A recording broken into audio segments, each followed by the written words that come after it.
तो पिला माने आपन को जेमिति जଣା अछि तो आपण न्यूज रे देखि सारिथिबे आपणकर प्राथमिक शिक्षक आपणकर नियमित हेबाकू जाउछंती। तो आपण जो स्कीमेटिक रे पोस्टिंग पाइथिले तो आपणकर सेटा रेगुलर हे जिवो एवं आगु को मध्य जतक आसीबो आपणकर प्राइमरी टीचर तो सबु आपणकर रेगुलर रे आसीबो। रेगुलर मोड रे आपण चाकरी पाइबे। ठीक अछि। तो ये वीडियो में डिटेल डिस्कसन करबा आपणकर ए 3 वर्ष मध्य रे आपणकर 45,000 शिक्षक पदवी आपणकर पूरण हेबा पई जाउची। ठीक अछि। एवं आपणकर ए जो प्राथमिक शिक्षक नियमित हेबे केबे ठारू नियमित हेबे केउ पदवी पई आपणकर किए किए आवेदन करि परिबे समस्त विषय हमें डिस्कसन करबा। एवं ए 3 वर्ष परे आपणकर कोन आउ पोस्ट आसीबो कि बा टीचर पोस्ट आपणकर आसीबो कि नाही से विषय में आम डिस्कसन करवा। ठीक अच्छे। तो समस्ते वीडियो शेष पर्यटन देखिए और चैनल को नुआ थिले सब्सक्राइब करदे और समस्त को शेयर करदे वीडियो को। तो आप न्यूज़ पेपर में देखि सारी आपणकर 3 वर्ष रे 45,000 शिक्षक नियुक्ति होगापाई जाउछंती। तो एथिरे आपणकर प्राइमरी टीचर एवं हाई स्कूल टीचर मिसिकी आसीपारे किंबा आपणकर केवल प्राइमरी टीचर आसीपारे। ठीक अच्छे। तो आपणकर टोटाल शिक्षक पदवी आपणकर ये रही 1,60,319 टी आपणकर शिक्षक पदवी खाली रही एवं डिसेम्बर 2025 सुधा आपणकर 5,667 टी आपणकर शिक्षक पदवी खाली हेबो। तो टोटाल आपणकर मिसई देले पाखापाखि 45,000 शिक्षक पदवी आपणकर वैकेंसी रहिबा पई जाउची। तो जोटा कि आपणकर 3 वर्ष मध्य फिलअप करा जिवो वर्ष को 15,000 लेखा आपणकर वैकेंसी आसीबो। तो समस्त पई खुशी खबर एवं आपणकर नियमित हेबे स्कीमेटिक प्राथमिक शिक्षक 40,000 नूतन शिक्षक पद सृष्टि।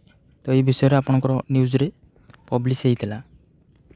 तो आसंता 3 वर्ष मध्य आपणकर 45,000 शिक्षक नियुक्ति पाइबे। तो आपणकर वर्ष को आपणकर 15,000 लेखा वैकेंसी आपणकर आसीबो। 3 वर्ष मध्य आपणकर 45,000 वैकेंसी आसीबो।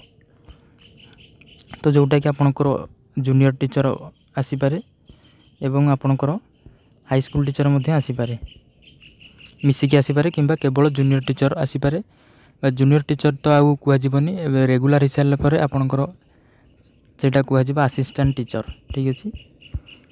तो यही असिस्टेंट टीचर पदवी 15,000 लेखा आसीपारे किंबा आपणकर हाई स्कूल टीचर मध्य मिसिकी आसीपारे। तो यहाँ गोटे डाउट थिला आपणकर। ठीक अच्छे। तो आपणकर केबे ठारू नियमित हेबे प्राथमिक शिक्षक जो आपण स्कीमेटिक रे पोस्टिंग पाइछंती तो आपण केबे ठारू नियमित हेबे एवं नुआ जो माने पोस्टिंग पाइबे तो से माने मध्य रेगुलर रे आपणकर पोस्टिंग पाइबे। ठीक अच्छे। तो जिते बेले गवर्नमेंट आपणकर बिल पास करिवो तो से दिन ठारू आपणकर रेगुलर सैलरी लागू हो जिवो। ठीक अच्छे। आपणकर रेगुलर पोस्टिंग पाई जिवे। तो सेटा गवर्नमेंट ऊपर डिपेंड करे गवर्नमेंट जेबे ठारू लागू करिवो। ठीक अच्छे।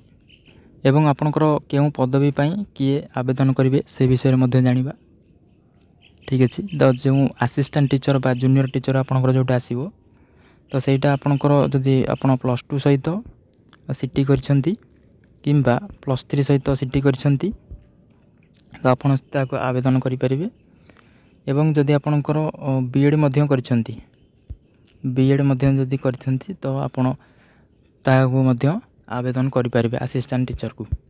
ठीक अच्छे। तो जो मैंने बीएड करछंती तो आपण केवल हाई स्कूल टीचर रे आपण फॉर्म अप्लाई करि परिबे एवं आपणकर अपर प्राइमरी स्कूल रे आपण फॉर्म अप्लाई करि परिबे एवं प्राइमरी टीचर पई आपण एलिजिबल हेई परिबे नाही। ठीक अच्छे। तो प्राइमरी केवल सिटी पिला अप्लाई करि परिबे। तो यह थिला आपणकर केउ पदवी पई केउ माने आवेदन करि परिबे। डिटेल्स जदि आउ किछि डाउट थाए तो आपण निश्चय मारे कमेंट करिवे। तो नेक्स्ट आपणकर 3 वर्ष पर आउ कोन पोस्ट आसीबो कि तो आपणकर यह मध्य गोटे डाउट थिला। तो ये 3 वर्ष फिलअप हो सारा पर जो आपणकर 45,000 पोस्ट फिलअप हो सारा पर तो आपणकर ପୋଷ୍ଟ ଫିଲ୍ଅପ୍ ହେବା ସହିତ ପୋଷ୍ଟ ମଧ୍ୟ ଖାଲି ରହିବ। ତ ଯେଉଁମାନେ ରିଟାୟାରମେଣ୍ଟ କରିବେ ତ ସେ ପୋଷ୍ଟ ମଧ୍ୟ ଖାଲି ରହିବ। ତ ଆଗକୁ ମଧ୍ୟ ଆପଣ ଦେଖିବାକୁ ପାଇବେ ପୋଷ୍ଟ ଏତେ ପରିମାଣରେ ନ ଆସିପାରେ, କିଛି କମ୍ ପରିମାଣରେ ମଧ୍ୟ ଆସିପାରେ। ଠିକ୍ ଅଛି, କିନ୍ତୁ ପୋଷ୍ଟ ଆପଣଙ୍କର ଆସିବ।